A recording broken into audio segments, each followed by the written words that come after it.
नमस्कार दोस्तों, स्वागत है आप सभी का R by study for civil services पर। मैं अलका पांडे और आज हम लोग देखने जा रहे हैं ज्योग्राफी लिस्टिंग और उसमें हम लोग पढ़ेंगे प्रायद्वीपीय भारत की प्रमुख नदियाँ। उसके अलावा और भी ज़्यादा इम्पॉर्टेंट टॉपिक जो आपके एग्ज़ाम के पॉइंट ऑफ व्यू से बहुत ज़्यादा इम्पॉर्टेंट है।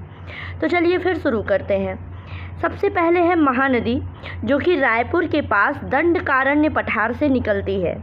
इसकी लंबाई है 857 किलोमीटर और इसकी मुख्य सहायक नदियों में ईव, मांड, हसदेव, शिवनाथ, ओंग, जोंक और तेल नदियां हैं।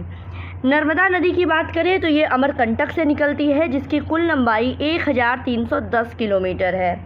इसकी प्रमुख सहायक नदियों में हिरन, ओरांग, बरना, कोलार, बुरहान और कुंडी हैं। कृष्णा नदी जो है यह महाबलेश्वर महाराष्ट्र के पास से निकलती है, जिसकी कुल लंबाई 1400 किलोमीटर है। सहायक नदियों में कोयना है, घाटप्रभा, मालप्रभा, भीम, तुंगभद्रा नदी, मूसी और मुनेरू, ये सारी नदियाँ कृष्णा की सहायक नदियाँ हैं। कावेरी नदी ताल कावेरी इसका स्रोत है। कुल लंबाई इसकी 800 किलोमीटर है। इसकी सहायक नदियों में हिरंगी, हेमावती नदी, लोकपावनी, शिमसा, अर्कवती, काबानी, भवानी और अमरावती नदी। तापी की बात करें तो बैतूल जिले में मुल्ताई से ये निकलती है। कुल लंबाई 730 किलोमीटर है। सहायक नदियों में पूर्णा है, बैतूल, पटकी, गंजाल, धतरंज, बोकड़ और अमरावती है।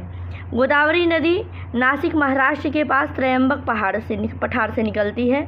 कुल लंबाई इसकी 1465 किलोमीटर है और सहायक नदियों में मंजरा, पेनगंगा, वर्धा वेनगंगा, इंद्रावती, सबरी और प्राणहिता है। तो ये हो गई प्रायद्वीपीय भारत की प्रमुख नदियाँ। महानदी, नर्मदा, कृष्णा, कावेरी, तापी और गोदावरी। इसका आपने स्रोत भी देख लिया, लंबाई भी देख ली और सहायक नदियाँ भी देख ली। ये एग्ज़ाम में पूछा जाता है। अब हमारा अगला टॉपिक रहेगा गायों की देसी दूध देने वाली नस्लें। ठीक है, सबसे पहली नस्ल है गिर। इस नस्ल को भदावरी, देसन, गुजराती, काठियावाली, सोरती और सुरती भी कहा जाता है। ये गुजरात के दक्षिण में काठियावाड़ के गिर जंगलों में जन्मती है और महाराष्ट्र के साथ साथ लगे राजस्थान में भी ये पाई जाती है। फिर अगला है लाल सिंधी नस्ल। इसको लाल कराची, सिंधी और माही भी कहा जाता है। ये कराची, हैदराबाद इन सब क्षेत्रों में पैदा हुई और हमारे देश में भी कुछ खेतों में पाई जाती हैं, कुछ जगह पे पाई जाती हैं। साहिवाल की बात करें तो अविभाजित भारत के मोंटगोमरी क्षेत्र में ये उत्पन्न होती है। इस नस्ल को लोला यानी ढीली त्वचा वाली, लैम्बीबार, मोंटगोमरी, मुल्तानी और तेली के रूप में भी जाना जाता है, जो कि गायों में सर्वश्रेष्ठ देसी दूध देने वाली ये नस्ल है, साहिवाल गाय। ठीक, आगे बढ़ते हैं। आगे आता है हल्लीकर नस्ल की बात करें तो पूर्व रियासत विजयनगरम में ये उत्पन्न हुई है और वर्तमान में कर्नाटक में पाई जाती है। अमृत महल जो है ये कर्नाटक के हासन, चिकमंगलूर और चित्रदुर्ग जिले में ये वहाँ की है। किल्लारी महाराष्ट्र के शोलापुर और सीतापुर जिलों में ये उत्पन्न हुई है। कंगायम इसको कोंगी या कोंगनाड नाम से जाना जाता है। ठीक है, ये कोयम्बटूर ज़िले में इसमें पाई जाती है।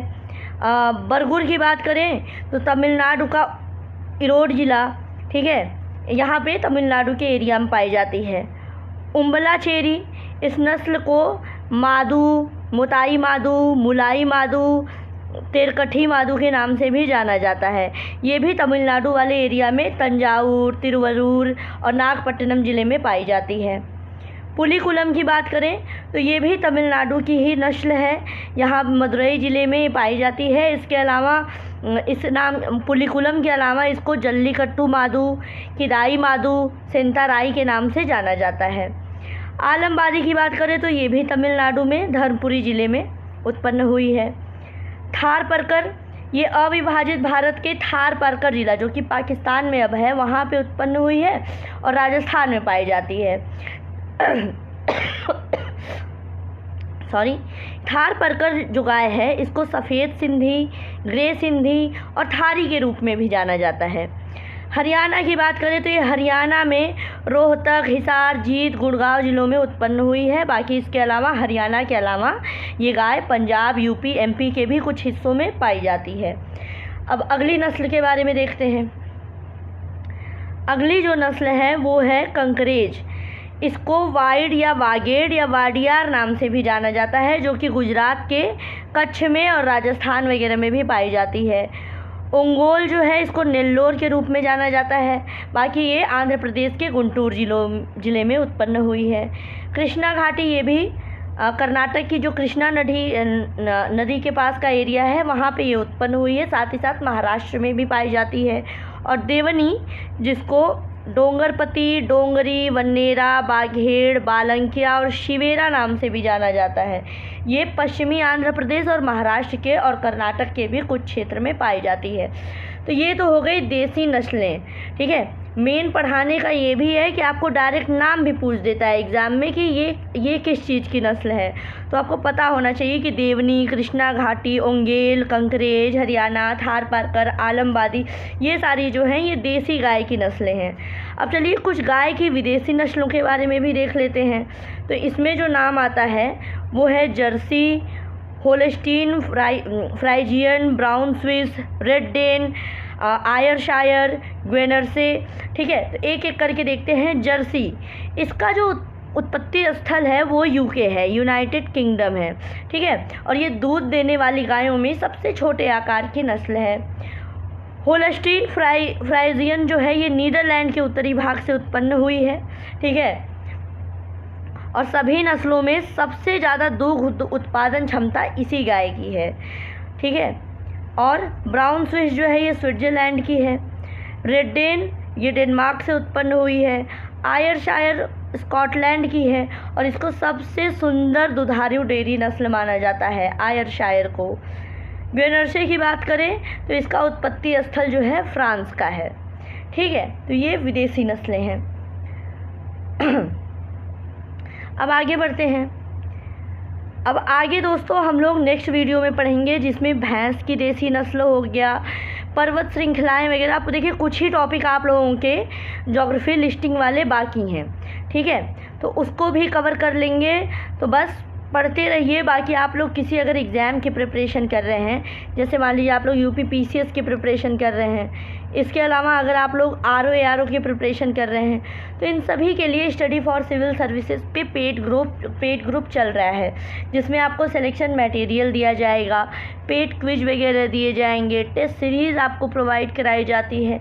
तो ये सारी चीज़ें हैं जिसको आप पढ़ के आराम से अपना एग्ज़ाम दे सकते हैं। तो अभी अगर आप लोगों को पता होगा, आपके उत्तराखंड पीसीएस की डेट जो है 26 जून बताई जा रही है, 26-27 जून, ऐसे जून लास्ट में। साथ ही साथ आपका आरओ का एग्ज़ाम जो है वो 27 जुलाई को है, जुलाई में है। उसके बाद तुरंत आपका 12 अक्टूबर में यूपी पीसीएस का एग्ज़ाम पड़ेगा। तो मैं कहती हूँ अभी से प्रिपरेशन करना शुरू कीजिए। अगर आप लोग एक स्टेट के अलावा अगर आप लोग यूपी के कैंडिडेट हैं तो आप लोग यूपी पीसीएस और आरओ का एग्ज़ाम दे रहे होंगे। कुछ कैंडिडेट जो होते हैं जो अदर स्टेट भी देते हैं, जैसे उत्तराखंड भी दे दिया, यूपी भी दे दिया, तो अभी से प्रिपरेशन करना शुरू कर दीजिए। बाकी पढ़ते रहिए। इस चैनल पे आपको ढेर सारी फ्री क्लासेस जो हैं प्रोवाइड कराई जाएंगी, जिसके भी बार बार रिवीजन करने से आप लोग कट ऑफ क्लियर कर सकते हैं। तो बस पढ़ते रहिए। God bless you all. Thank you so much.